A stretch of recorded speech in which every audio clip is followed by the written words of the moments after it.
Hello dear students, welcome to physics class.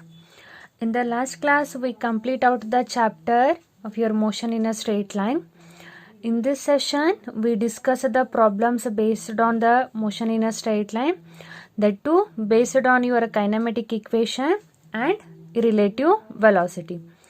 Consider the first problem. A body travel 2 meter in the first 2 seconds and 2.2 meter in the next 4 seconds. What will be the velocity at the end of 7th second from the start? ಅಂದ್ರ ಈಗ ನೀವು ಒಂದು object consider ಮಾಡಿರಿ ಅಂತ ಇಟ್ಕೋರಿ. This object is covered 2 meter in the first 2 seconds. Okay, it covers some distance. Later again it start moving. At the end 4 seconds it covers the 2.2. Totally 2 plus 2 6 seconds. Then it start moving after 1 more second. What will be the total distance? Either 2 seconds ke 2 meter, 4 seconds ke 2.2 meter, next 1 seconds ಅಂದ್ರೆ totally 7 seconds. Starting ಇಂದ ಇಲ್ಲಿಗೆ ಎಷ್ಟು distance cover ಮಾಡ್ತು? The problem what it says, it cover 2 meter in the first 2 seconds, again cover 2.2 in the 4 second. The 2 seconds ಗೆ 2 meter cover up ಆಯ್ತು, ಮತ್ತು moment ಆಗಿ 4 seconds ಗೆ ಮತ್ತು 2.2, ಟೋಟಲಿ 2 plus 2 4 seconds. ಅಂದರೆ 2 plus 4 6 seconds. Next 1 second moment ಆದ್ಕೂಳೆ ಮತ್ತೊಂದಿಷ್ಟು distance cover up ಆಯ್ತು. First 2 seconds, next 4 seconds plus 1 more, totally 7 seconds. Then what will be its velocity from the starting to at the end? Starting point 2 meter for first 2 seconds, again cover 2.2 for the next 4 seconds, 2 plus 2 totally 6 seconds. Then again cover 1 more seconds. Then the distance, what will be the total distance from the starting to end point? Now let u be the initial velocity of a body and a be its acceleration. Moving initially with the velocity u, cover a distance, velocity changes and gain the acceleration a. Now next point. Since a 2 meter is a distance travel in the first 2 seconds. Okay, 2 meter 2 seconds ನಾಗ cover up ಆಯ್ತು ಅಂತ ಇಟ್ಕೋರಿ. Then calculate its a velocity for initial velocity ಎಷ್ಟು ಅಂತ ಹೇಳಿ, acceleration ಎಷ್ಟು ಅಂತ ಹೇಳಿ find out ಮಾಡಬೇಕು. ಎಸ್ ವ್ಯಾಲ್ಯೂ ಕೊಟ್ಟಾರ, ಡಿಸ್ಟೆನ್ಸ್ ಕವರ್ಡ್ 2, ಇನಿಷಿಯಲ್ ವೆಲಾಸಿಟಿ ಕೊಟ್ಟಿಲ್ಲ u as it is. First 2 seconds ಅಂದ್ರೆ time value is 2, then half as it is. Acceleration ಗೊತ್ತಿಲ್ಲ, ಟಿ ಈಸ್ 2 square. ಅಂದ್ರೆ distance cover s is the 2 meter. First 2 seconds ಅಂದ್ರೆ time is 2 seconds ಆಯ್ತು. Substitute ಮಾಡ್ರಿ. S value 2 meter, initial velocity ಗೊತ್ತಿಲ್ಲ u as it is, timing first 2 seconds, half acceleration ಗೊತ್ತಿಲ್ಲ as it is T square. It will become 2u plus 2 square ಅಂದ್ರೆ 4, ಇಲ್ಲಿ half ಇರೋದಕ್ಕೆ cancels ಆಗಿ 2u ಉಳಿತು. ಇದು 2 seconds. Call this as equation 1. First part ಗೊತ್ತಾಯ್ತು. 0 to 2 ಮೀಟರ್ನ 2 secondsಗೆ ಕವರ್ ಅಪ್ ಆಗಿರೋದು. ಅವಾಗ ಡಿಸ್ಟೆನ್ಸ್ ಏನಾಯ್ತು 2 meter ಆಯ್ತು, timing 2 seconds, initial velocity acceleration ಗೊತ್ತಿಲ್ಲ u a as it is ಹಂಗ ಇಟ್ಟಿರಿ. ಸೆಕೆಂಡ್ ಪಾಯಿಂಟ್, ಅದಾದ್ಮೇಲೆ ನೆಕ್ಸ್ಟ್ 4 secondsಗೆ 2.2 ಆಯ್ತು. ಅವಾಗ ಟೈಮಿಂಗ್ ಏನಾಯ್ತು 2 seconds plus 4 seconds, totally 6 seconds. Covered distance 2 meter plus 2.2, totally 4 meter. So since 2.2 is a distance traveled in the next 4 seconds, so the total distance traveled by the body 4.2 in a 6 second. ಗೊತ್ತಾಗ್ತಾ? 0 to 2 metre 2 ಸೆಕೆಂಡ್ಸಿಗೆ ಹೋತು ಮತ್ತು 2.2 metre 4 seconds ಅಂದ್ರೆ totally 2 ಸೆಕೆಂಡ್ಸ್ಗೆ 2 metre 4 ಸೆಕೆಂಡ್ಸ್ಗೆ 2.2 totally 4.2 meter in the 6 seconds. Then using the same formula, S equal to ut plus half at square. S value, time value. S 4.2, initial velocity gottilla, timing is 6 plus half as it is, acceleration is unknown, then 6 square. By 6 square is a 36, 2 cancels out 18, remaining is 4.2, 6u plus 18a. Call this as an equation 2. Equation 1 is 2u, 2a. Equation 2 4.2, 6u, 18a. 1 by 1 baril. 2 equals to 2u plus 2a. 4.2 into 6u into 18a. Here two quantities are unknown. Cancels ಮಾಡಬೇಕಂದ್ರೆ ಏನು ಮಾಡ್ತೀರಿ, ಇದಕ್ಕೆ into 3 ಮಾಡಿರಿ.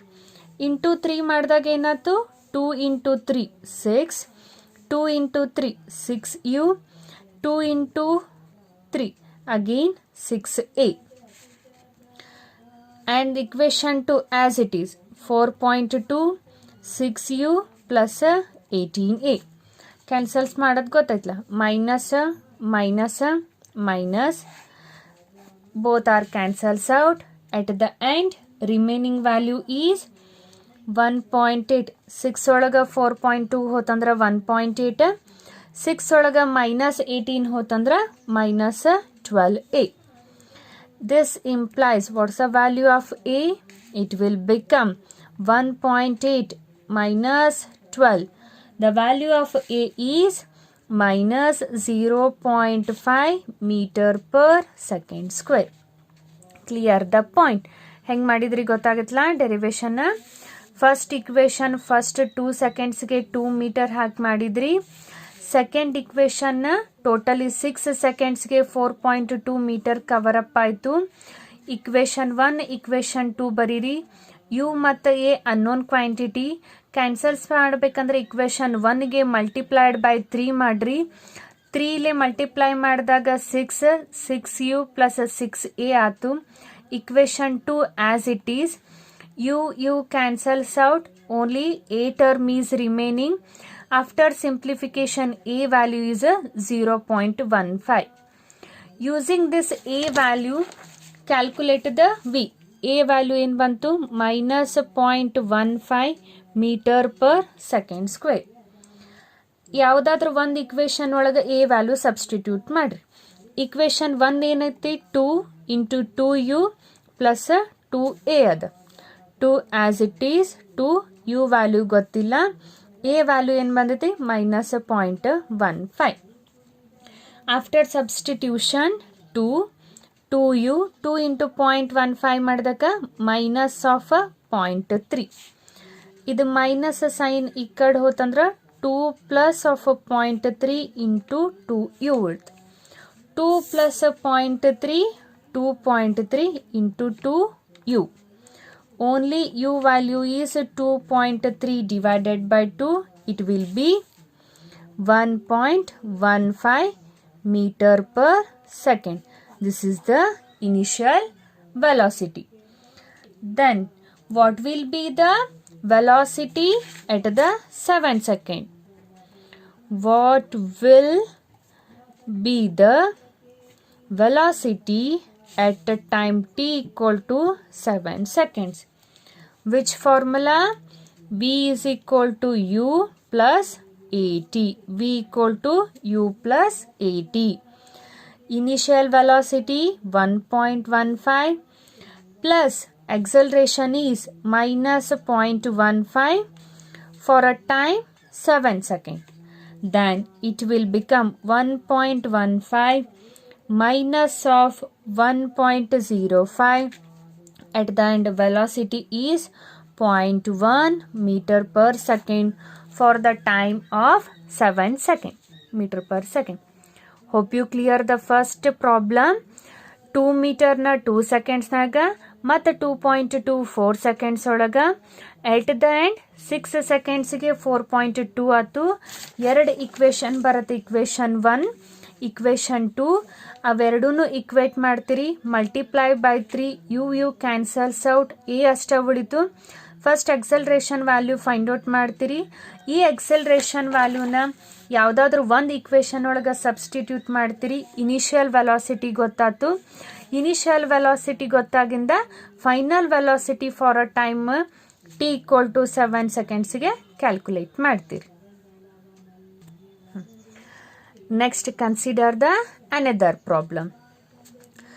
The speed time graph of a particle, ಅಂದ್ರೆ ನಿಮ್ದು velocity time graph ಇದ್ದಂಗ speed time graph of a particle moving along a fixed direction. One direction ಕೊಟ್ಟಾರ as shown in the figure. As shown in the figure, it is moving in a fixed direction. First thing, obtain the distance traveled by the particle under a two condition. One is for a timing 0 to 10 second, initial to 10 second. Another one is for a timing 2 to 6 second. ಎರಡು condition ಕೊಟ್ಟಾರ. Then calculate the average speed of a particle for an interval A and B. ಅಂದ್ರೆ ಒಂದು body ಒಂದು direction ಒಳಗೆ movement ಆಗಿದ್ದಕ್ಕೆ ಕೊಟ್ಟಿದ್ದಾರ. ಇದು ನಮ್ಮ starting point 0 ಆದ first condition. 0 to 10 cover up ಆಗಿರೋದ ಅದ್ರದ್ದು average speed. Second condition 2 to 6, ಇದು ನಿಮ್ದು 2 to 6 ಕವರ್ ಅಪ್ ಆಗಿರೋದ average speed. Calculate the average speed for the two condition. Now move to first condition. In the first condition, timing t0 ಅಂದ್ರೆ initially at the rest to the t equal to 10 second. We already know that area covered under the speed time graph or else area covered under a VT graph indicates the displacement. VT graph ಇದ್ರೆ displacement, speed time graph ಇದ್ರೆ distance ಆಗುತ್ತೆ. So area covered under the speed time graph indicates distance. ಇಲ್ಲೇನಾಗೈತೆ ನಿಮ್ದು triangle formation ಆಗಿರೋದಂದ್ರೆ area of the triangle find out ಮಾಡ್ತೀರಿ. Area of the triangle half ನಿಮ್ದು base into height ಮಾಡ್ತೀವಿ.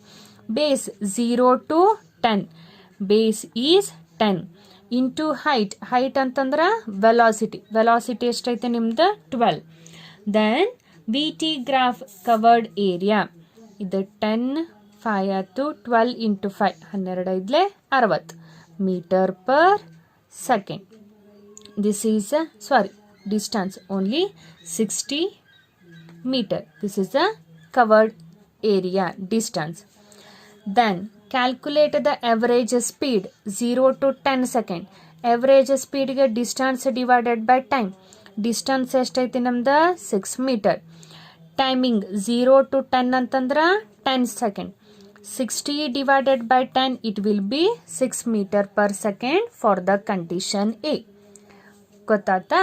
0 to 10 second cover up ಆಗೈತಿ ಅಂದ್ರೆ ಇಲ್ಲೇ ನಿಮ್ದು ವಿ ಟಿ ಗ್ರಾಫ್ ಇದ್ರ ಡಿಸ್ಪ್ಲೇಸ್ಮೆಂಟ್ ಆಯ್ತು. ಸ್ಪೀಡ್ ಟೈಮ್ ಗ್ರಾಫ್ ಇರೋದಕ್ಕೆ ಕವರ್ಡ್ ಏರಿಯಾ ಏನಾಗತ್ತ ನಿಮ್ದು ಡಿಸ್ಟನ್ಸ್ ಆಗತ್ತೆ. ಇಲ್ಲ ಕವರ್ಡ್ ಏರಿಯಾ ನಿಮ್ದು ಟ್ರಯಾಂಗಲ್ ಫಾರ್ಮೇಶನ್ ಆಗೈತಂದ್ರೆ ಏರಿಯಾ ಆಫ್ ದ ಟ್ರಯಾಂಗಲ್ ತಗೊಂತೀರಿ. Half base into height. Base is the timing 0 to 10 second. Height indicates the velocity 12, speed 12. Then cancels out, remaining is a 60 meter. Then average speed for the time interval 0 to 10, distance divided by time. Distance is a 60 meter, time is a 10 second. 60 divided by 10 is a 6 meter per second. It is for the first condition. For the second condition, for the time interval 2 to 6 second. 2 to 6 second. Before that, first calculate the acceleration. Acceleration ಅಂತಂದ್ರೆ slope of this speed time graph or also slope of a VT graph indicates the acceleration. ಇದಕ್ಕೆ ನೀವು ಇಲ್ಲೇನಾದರೂ slope ತೆಗಿದ್ರಿ ಅಂತಂದ್ರೆ ಇದು v by t velocity divided by time indicates acceleration. Here the object is moving with the velocity 12. Moving with the velocity value ಕೊಟ್ಟಾರ ನಿಮ್ಮದು 12 ಅಂದರೆ speed value 12.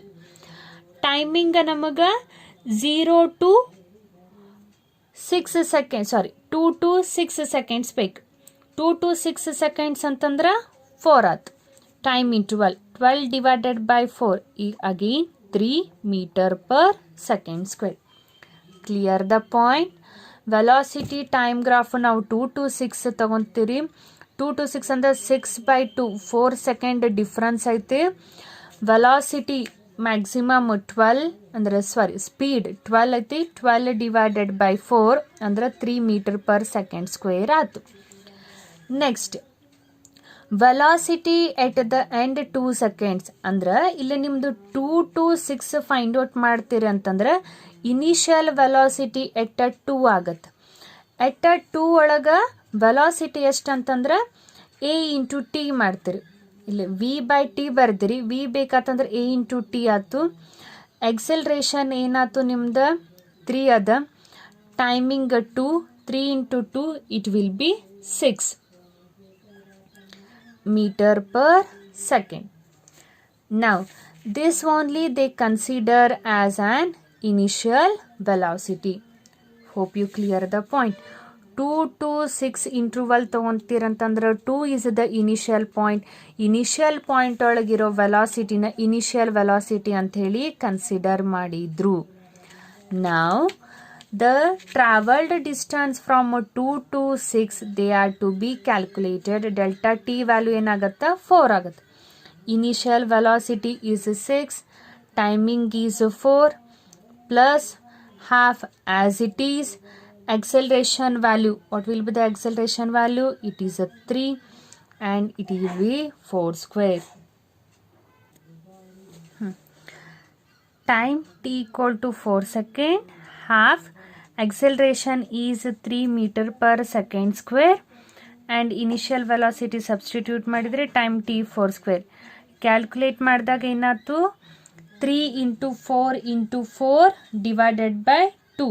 3 into 4 into 4 divided by 2 it will be 24. 6 into 4 24 ಎರಡು calculate ಮಾಡಿದಾಗ 48 metre ಆಯ್ತು. At the end calculate the average velocity. Distance divided by time. Distance is 48. Time interval is 4. Then 48 divided by 4 it will be 12 meter per second. This is the average velocity for the second time interval. Okay, now consider the third problem. In this third problem, a parachutist after belting out falls 50 meter without friction. When the parachute opens, it decelerates at 2 meter per second square, reaches the ground with the speed of 3 meter per second. Then what height did the belt out? ಅಂದ್ರೆ parachute ಏನಾಗೈತೆ ನಿಮ್ದು ಇಲ್ಲಿ movement ಆಗ್ಲಿಕ್ಕತ್ತೈತೆ ಅಂತ ಇಟ್ಕೋರಿ. It falls down without friction. Then it is start accelerating in the upward direction. When it coming down, the parachutist belt out. Again it start coming down. Then at what height the parachutist belt out? ಅಂದ್ರೆ ಒಂದು parachute ಮೇಲ್ಗಡೆ ಹಾರಾಡ್ತಿತ್ತು ಅಂತಂದ್ರೆ ಒಂದು certain height ಒಳಗೆ 50 metre ಒಳಗೆ ಹಾರಾಡ್ತಿತ್ತು. ಬರ್ತಾ ಬರ್ತಾ ಏನಾಯ್ತು ಒಂದು ಹೈಟ್ ಕಡಿಮೆ ಬಂತು ಹೆಚ್ಚಿಗೆ ಆಯಿತು ಏನೋ ಗೊತ್ತಿಲ್ಲ. ಒಂದು ಸರ್ಟೈನ್ ಹೈಟ್ ಒಳಗೆ ಆ ಪ್ಯಾರಾಚೂಟಿಸ್ಟ್ ಏನು ಮಾಡ್ತಾರೆ ಬೆಲ್ಟ್ ರಿಮೂವ್ ಮಾಡ್ತಾರೆ. ಬೆಲ್ಟ್ ರಿಮೂವ್ ಮಾಡಿದ ಕೂಡಲೇ ಗ್ರೌಂಡನ್ನ ರೀಚ್ ಆಯ್ತು. ಯಾವ ಹೈಟ್ ಒಳಗೆ ಆ ಪ್ಯಾರಾಚೂಟಿಸ್ಟ್ ಬೆಲ್ಟ್ ರಿಮೂವ್ ಮಾಡ್ತಾನಲ್ಲ ಅದನ್ನು ನೀವೇನು ಮಾಡಬೇಕು ಫೈಂಡ್ ಔಟ್ ಮಾಡಬೇಕು. So condition first consider when a parachutist falls through a height 50 metre ಅಂದ್ರೆ ಹಾರಾಡ್ತಿದ್ದಾನೆ ಒಂದು 50 ಮೀಟರ್ ಒಳಗೆ ಗ್ರೌಂಡಿಂದ ಒಂದು ಸರ್ಟೈನ್ ಹೈಟ್ ಒಳಗೆ ಪ್ಯಾರಾಚೂಟ್ ಹಾರಾಡ್ಲಿಕ್ಕತ್ತದ ಅಂದ್ರೆ initially 0 to certain velocity gain ಮಾಡೈತೆ ಅಂತ ಅನ್ಕೋರಿ. Then this equation can be return as final velocity, it is an unknown thing, v square unknown. Starting ground state to reaches the certain height,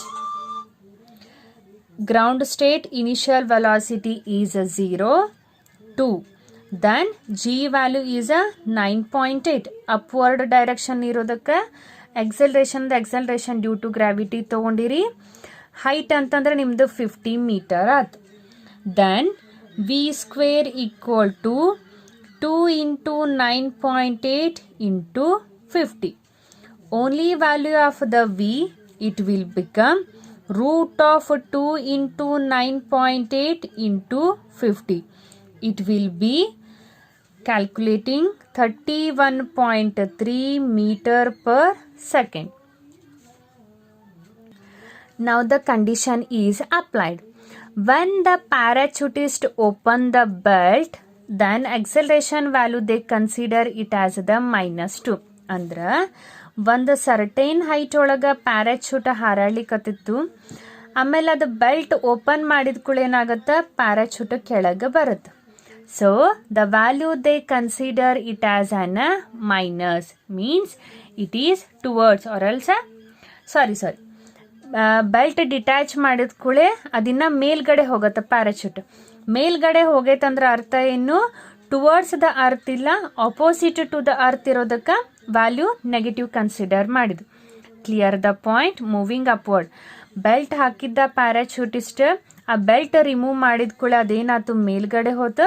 towards the earth ಇರಲಿಲ್ಲ ಅಂದ್ರೆ acceleration value ಏನು ಮಾಡಿದ್ರು, negative ಅಂತ consider ಮಾಡಿದ್ರು. We have the velocity as the 31.3 meter per second. This they consider as the initial velocity. ಇದನ್ನ ಯಾಕೆ initial velocity ತಗೊಂಡ್ರು ಅಂತಂದ್ರೆ, ಒಂದು ಸರ್ಟೈನ್ ಹೈಟ್ ಗ್ರೌಂಡಿಂದ 50 ಮೀಟರ್ ಒಳಗೆ ಪ್ಯಾರಾಚೂಟ್ ಅದ, ಹೌದಾ. ಇಲ್ಲೇ ಅದು ರೊಟೇಟ್ ಆಗ್ತಿತ್ತು ಅಂತಂದ್ರೆ ಇದ್ರದ್ದು ವೆಲಾಸಿಟಿ ಏನಾಯ್ತು, 31.3 ಬಂತು. ಅಂದ್ರೆ ಈ ವೆಲಾಸಿಟಿ ಈ ಹೈಟ್ ಒಳಗೆ ಐತಂತ ಇಟ್ಕೋರಿ. ಇವ ಬೆಲ್ಟ್ ರಿಮೂವ್ ಮಾಡಿದ ಅಂದ್ಕೂಳೆ ಪ್ಯಾರಾಚೂಟ್ ಮೇಲ್ಗಡೆ ಹೋಯ್ತು ಅಂತಂದ್ರೆ this velocity will become as an initial velocity. Hope you clear the point. Ground ಇಂದ ವೆಲಾಸಿಟಿ ಗೇನ್ ಮಾಡಿ 50 ಮೀಟರ್ ತನ ಅದು ಹಾರಾಡ್ತಿತ್ತು, ಹೌದಾ. ಬೆಲ್ಟ್ ಡಿಟ್ಯಾಚ್ ಮಾಡಿದ ಕೂಳೆ ಇದು ಮತ್ತೆ ಮೇಲ್ಗಡೆ ಹೋತು. ಅವಾಗ ಅಕ್ಸಲರೇಷನ್ ವ್ಯಾಲ್ಯೂ ನೆಗೆಟಿವ್ ತಗೊಂಡ್ರಂತಂದ್ರೆ ಅಪ್ವರ್ಡ್ ಡೈರೆಕ್ಷನ್ ಒಳಗದ. This height the belt is outed means this velocity will become as an initial velocity now. Then at what height it reaches or at what height the belt is removed, s value is unknown. Then calculate the values. V value is 3 square. Ground ಗೆ reach ಆತ, ಇಲ್ಲಿ ಕೊಟ್ಟಾರ value. Reaches the ground with the 3 meter per second. ಕೆಳಗೆ ಬಂತು ಅಂತಂದ್ರೆ final velocity is 3 square. Initial velocity is 13.3 square plus 2. Acceleration value is -2. S is unknown. By doing all the calculation, this is a 9. 31.3 square, it will become 979.69 minus of 45 at the end. Sorry, it will be 4s. Then it will become s value 242.672 meter. ಇದನ್ನ ಮತ್ತೆ ನೀವು simplification ಮಾಡ್ರಿ. 979 ಇದು 9 ಈ ಕಡೆ ಬಂತಂದ ಕೂಡ 979 minus 9 is 970.69. ಇದು -4s ಈ ಕಡೆ ಹೋತಂದ್ರೆ +4s. Only at the end S value is 242.69 metre. ಇದು ಸಿಂಪ್ಲಿಫಿಕೇಶನ್ ಗೊತ್ತಾತ್ಲ. ಇಲ್ಲ ಅಂತಂದ್ರೆ 979.69 minus 9 will be equivalent to 4s. Then s value equal to 970.69 divided by 4. We'll get the final answer as 242.67 meter. Okay, now consider one more example. A police van moving on a highway with a speed of 60 km per hour fires a bullet at a thief car speeding away in the same direction with the speed of 192 km per hour. If the muzzle's speed of the bullet is 150 meter per second, then will what speed does the bullet hit the thief car? ಅಂದ್ರೆ ಇಲ್ಲೇ ನಿಮ್ದು ಪೊಲೀಸ್ರ car ಈ ಕಡೆ ಐತಂತ ಇಟ್ಕೊರಿ, ಹೌದಾ? ಇಲ್ಲೇ ನಿಮ್ದು thief ಇತ್ತು, ಅವಂದು ಕಾರು ಒಂದು ಡೈರೆಕ್ಷನ್ ಒಳಗೆ ಮೂವ್ಮೆಂಟ್ ಆಯ್ತು. ಅವಾಗ ಪೊಲೀಸ್ರು ಏನು ಮಾಡ್ತಾರೆ, ಒಂದು ಬುಲೆಟ್ನ ಫೈರ್ ಮಾಡ್ತಾರೆ. Both the police and the thief car moving in the same direction but with the different velocity. Then firing bullet is also in the same direction. What the question they ask, when the police fires the bullet, at what speed it reaches the thief car? ಅಂದ್ರೆ ಅದನ್ನು ನೀವು calculate ಮಾಡಬೇಕು. At speed does bullet hit the thief car? First calculate the speed of the police van, then the speed of the thief, then calculate the relative speed. Again at the end calculate at what speed the bullet hit the thief car. Hope you clear the point. ಒಂದು thief ಹೊಂಟಿದ್ದ, ಅವನು ಬೆನ್ನೊತ್ತುಕೊಂಡು ಪೊಲೀಸರು ಹೊಂಟಿದ್ರು. ಪೊಲೀಸರು ಏನು ಮಾಡ್ತಾರ, ಬುಲೆಟನ್ನ fire ಮಾಡ್ತಾರ. Bullet fire ಮಾಡಿದ ಕೂಡಲೇ ಬುಲೆಟ್ದು ಒಂದು ಸ್ಪೀಡ್ ಐತೆ, ಅದೆಷ್ಟೈತಿ 150 ಮೀಟರ್ ಪರ್ ಸೆಕೆಂಡ್. ಇದ ಸ್ಪೀಡ್ ಒಳಗೆ ಹೋಗಿ ಥೀಫ್ ಕಾರ್ನ ಇನ್ಸಿಡೆಂಟ್ ಆಯ್ತು ಅಥವಾ ಇದ್ರದ್ದು ಸ್ಪೀಡ್ ಏನಾದರೂ ಚೇಂಜಸ್ ಆಯ್ತು, ಅದನ್ನು ನೀವು ಕ್ಯಾಲ್ಕುಲೇಟ್ ಮಾಡಬೇಕು with the help of relative velocity. To understand this one, first calculate the speed of the police van. 30 kilometer per hour, convert that to meter per second. 30 kilometer to meter, 1000 meter. Hour to second, 3600. Cancels out. It will become 30 into 5 divided by 80. Then at the end, the speed of the car, it will become 8.33 meter per second. Thief car is moving with the 192 km per hour. 192 kilometer to meter 1000. Hour to second 3006 second. 0 cancels out. 192 5 divided by 8. 2 5s are 2 18s are 2 5 2 18. At the end, the value is 53.33 meter per second. ಅಂದ್ರೆ ಪೊಲೀಸ್ಕಿನ್ನ ಥೀಫ speed ಒಳಗೆ ಹೊಟ್ಟಿದಾನಂತ ಅರ್ಥ ಆಯ್ತು. Then calculate the relative velocity between police and the thief. The relative speed of the thief car with respect to police van. The condition is both moving in the same direction with the different speed. The speed of the thief is greater than the speed of the police van. So, relative velocity of the thief to the police, it is Vt minus Vp. Vt is 53.33 minus it will become 8.33. Value is 45 meter per second. It is the speed of the bullet, it is the speed of this one. Again, apply the relative velocity. ಅಂದ್ರೆ ಅವೆರಡದು relative velocity ಗೊತ್ತಾಯ್ತು. ಅವದ ಸ್ಪೀಡದ bullet ಇಲ್ಲ ಐತಿ, ಎರಡೂ same direction ಒಳಗಿತ್ತು. Velocity changes ಇತ್ತಂದ್ರೆ ಮತ್ತೆ ಅದಕ್ಕೆ relative ಹಾಕ್ತೀವಿ. It will become 150 minus of the 45. Then it is a 105 second. The speed with which a bullet hit the thief. ಎರಡು ಸೇಮ್ ಸ್ಪೀಡ್ ಬಂತು ಇಲ್ಲ, ಡಿಫ್ರೆನ್ಸ್ ಐತಂತಂದ್ರೆ ಏನಾಯ್ತು, ರಿಲೇಟಿವ್ ವೆಲಾಸಿಟಿ ಅಪ್ಲೈ ಮಾಡ್ತೀರಿ. ಯಾವುದಾದ್ರದ್ದು ನಡುವೆ ಫಸ್ಟ್ ಒನ್ಗೆ ಸೆಕೆಂಡ್ ಒನ್ಗೆ. ಅಂದ್ರೆ ಪೊಲೀಸರ ಬುಲೆಟ್ನ ಫೈರ್ ಮಾಡಿದ ಸ್ಪೀಡ್ ಇಷ್ಟೈತಿ, ಬಟ್ ಅದ ಸ್ಪೀಡ್ ಒಳಗೆ ಹೋಗಿ ಅದು ಥೀಫ್ ಕಾರ್ನ ರೀಚ್ ಆತು ಇಲ್ಲ. ದ್ಯಾಟ್ ಯಾವ ಸ್ಪೀಡ್ ಒಳಗೆ ಹೋಗಿ ರೀಚ್ ಆಗೈತೆ ಅಂತಂದ್ರೆ 150 ಮೈನಸ್ 45 ಮಾಡ್ತೀರಿ 105. At 105 meter per second, the bullet reaches the thief car. Hope you clear all the 4 problems. In the next class, we discuss a few more problems and the questions which are asked in the previous year examination. Thank you.